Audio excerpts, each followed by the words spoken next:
Tiga amalan pelajar cemerlang menurut Islam. Hari ini, mari kita sama-sama melihat tiga amalan penting yang boleh membantu kita menjadi pelajar cemerlang. Pertama, niat. Segala perbuatan bermula dengan niat. Betulkan niat kita belajar kerana Allah SWT.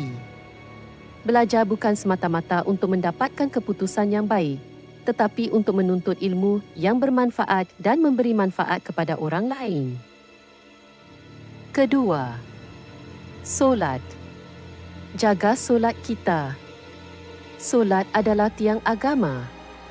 Apabila solat kita baik, segala urusan kita akan dipermudahkan. Ketiga, reda ibu bapa. Reda Allah terletak pada reda ibu bapa. Doa, hormati dan sayangi ibu bapa, begitu juga hormatilah guru-guru kita. Mereka adalah sumber ilmu yang tidak ternilai.